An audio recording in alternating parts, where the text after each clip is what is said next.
Suppose we have more than two concurrent forces acting at a point. Sometimes we need to find the resultant of all these forces acting at a point. So for that, what we will do is we will resolve the forces into two mutually perpendicular components. We will resolve each force into two mutually perpendicular components, and then we will find out the resultant. So resultant of more than two forces. How to find out the resultant of forces? The number of forces, if the number of forces are more than two. We can find out the resultant of two forces using parallelogram law. But if there are more forces, then we have to resolve the force into two components. What is resolution of a force? Resolution means splitting up of a force into two mutually perpendicular components. Say, if we have a force of F at an angle of theta with the horizontal, let this be x-axis and let this be y-axis, then this force F can be split into two mutually perpendicular directions. That is, in this case, the mutually perpendicular directions are x-axis and y-axis. So we can split this force F into a horizontal component which is along the x-axis or parallel to the x-axis, or and along the y-axis, that is perpendicular to the x-axis or parallel to the y-axis. So in this case, the components of F along this direction, x direction or horizontal direction, will be F cos theta. F cos theta, because from here cos theta equal to, what will be cos theta? If we construct a right angle triangle like this, and the hypotenuse is F, and we need to find this horizontal or adjacent side. So this adjacent side will be, how to find out? We can use the trigonometric relation cos theta equal to hypotenuse, adjacent side divided by hypotenuse. Here we need to find the adjacent side. So let it be, say, x, small x. Therefore cos theta equal to x divided by f. From this equation, what will be the component? X equal to f into cos theta. Okay. Similarly, if we find out this perpendicular distance y, okay, so we will use the trigonometric relation sin theta equal to opposite side divided by hypotenuse. That is, sin theta equal to opposite side is y divided by hypotenuse is f. Then this will give y equal to f sin theta. Okay. Therefore, the horizontal component of the force F is F cos theta, and the vertical component will be, F sin theta, where theta is this angle. Okay, so F cos theta and F sin theta. Now, if a number of forces are acting at a point, simultaneously, then what we can do is we will resolve all the forces into its components, say along mutually perpendicular directions. For that, we will consider two mutually perpendicular directions, say x and y. They are intersecting at the origin, and if we have one force F at an angle theta 1, we will, and another force we have F2 at theta 2, and another force at theta 3, let it be F3, and let here be another force F4 at theta 4, all from x-axis. The angles are marked from x-axis. Now, to find the resultant of all these forces, say F1, F2, F3 and F4 at angles theta 1, theta 2, theta 3 and theta 4 respectively with the x-axis, it may be from positive x-axis or negative x-axis, we will resolve all these forces into its components along x and y directions. Okay, so for this force F1, the angle is theta 1, therefore we will draw it like this. We have the force F1, its horizontal component will be like this, and this will be the vertical component. Okay, so this horizontal component will be F1 cos theta 1. That is this equation. If we apply F1 cos theta 1, and this will be F1 sin theta 1. And what will be the component of, say, F4? F4 will be like this. This will be F4 again cos theta 4. This will be F4 sin theta 4. Here, one difference is there. That is, if F1 sin theta 1, which is acting in the vertical direction upwards, is taken as positive. If this is positive, then this must be negative. That is, F4 sin theta 4 must be negative because it is acting vertically downwards. Okay, it is acting vertically downwards. Now let us see F2. F2 is acting in this direction, therefore its components will be like this. This is the horizontal component, this is the vertical component. The horizontal component will be F2 cos theta 2.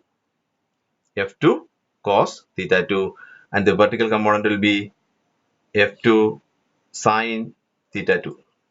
F2 sin theta 2. Okay, and what are the signs?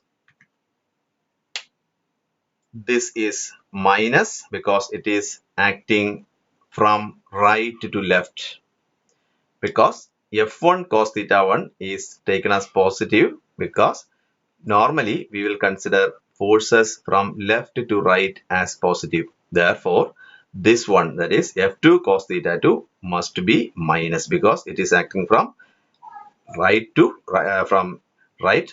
left. Okay, let us consider the force F3. How we will split into two components, mutually perpendicular components along x and y directions. So here, this will be the components.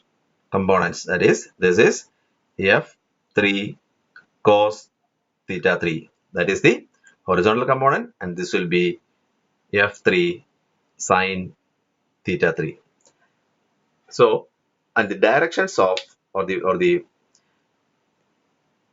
directions of F3 cos theta 3 and F3 sin theta 3 are all in the negative direction. Therefore, the horizontal component must be minus because it is acting from right to left, and also the vertical component will also be minus because it is also acting from in the vertical direction downwards. Therefore, minus f3 sin theta 3, or the direction will be vertically downwards, and minus f3 cos theta 3, or its direction will be from right to left. So this will be the components of the forces. So for f1, it is f1 cos theta 1, f1 cos theta, sin theta 1, and f2 cos theta 2 minus, and f2 sin theta 2 plus, it is plus, and this is minus f3 cos theta 3 and minus f3 sin theta 3, and here it is f4 cos theta 4 because it is acting from right left to right, it is in the positive direction, and this will be minus f4 sin theta 4 because it is acting in the vertically downward direction. Okay, now how to find out the resultant of all these forces? For that, what we will do is we will find out the net force acting in each direction. That is, we have to find out the algebraic sum of all the horizontal components of these forces, these four forces. Here we have four horizontal components. First one is plus f1 cos theta 1 minus f2 cos theta 2, that is second one. Third one is minus f3 cos theta 3, and fourth one is plus f4 cos theta 4. So we will find out net force, net horizontal force, okay, or that will be the horizontal component of resultant of all these forces f1, f2, f3 and f4. Okay, if you find out the net force acting in the horizontal direction, we will denote it by sigma h, that is horizontal components of all these forces add algebraically, or we can write sigma fh. In this way also we can write, okay, but for simplicity we will use this notation, sigma h as the horizontal component of the resultant of all these forces, that is the algebraic sum of all the horizontal components of these forces. That is sigma h equal to, what are the components of f1? It is plus f1 cos theta 1. Then this, for the second force, it is minus f2 cos theta 2. Again, for the third force, it is minus f3 cos theta 3. And for the fourth one, it is plus f4 cos theta 4. Here we are adding algebraically or finding the sum algebraically because we need to consider the sign of the forces also. Okay, now what is sigma v? V means vertical, that is net force, or the vertical, or the vertical component of resultant of these forces, that is sigma v is equal to, here also we will find the algebraic sum of all the vertical components of these forces f1, f2, f3 and f4.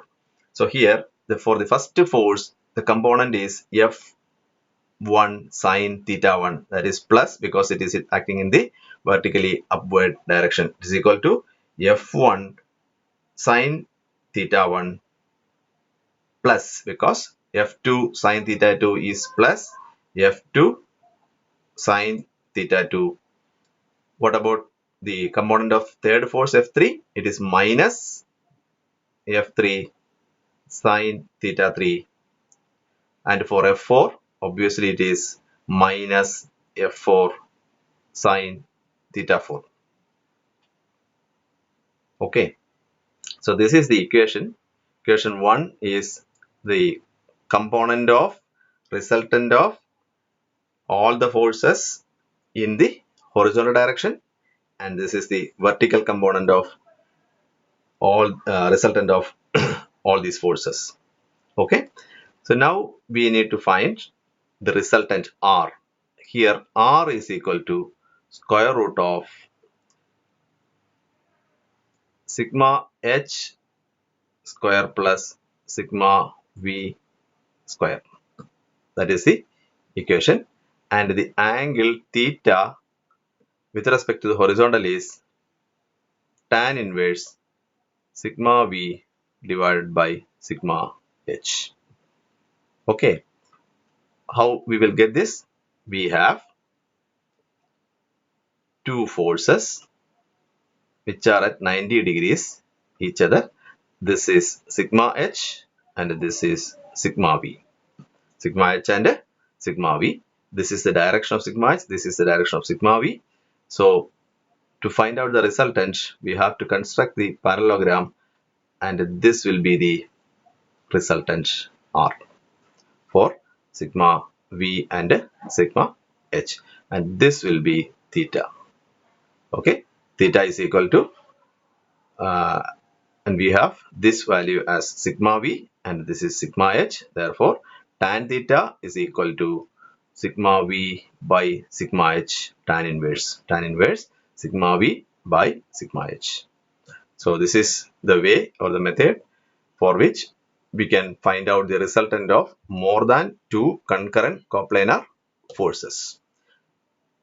So how we will do it? We will resolve or split up all the forces along horizontal and vertical components, and then find the algebraic sum of all the horizontal components of the forces to get sigma h, or the net force in the horizontal component, and then the net force in the vertical component sigma v, by finding the algebraic sum of all the components in the vertical direction, along the vertical direction, and then R. So the resultant R is equal, because sigma h will be like this and the sigma v will be like this and the angle will be 90 degree. Therefore, when we construct the parallelogram, the diagonal will be the resultant, and this resultant R is equal to, using Pythagoras theorem, we have, because this angle is 90 degree, use Pythagoras theorem, this side is sigma v, this is sigma h. Therefore, R, the diagonal will be, or the hypotenuse of this right angle triangle will be, R is equal to square root of sigma h square plus sigma v square, and the angle theta is equal to tan inverse sigma v by sigma h. Okay,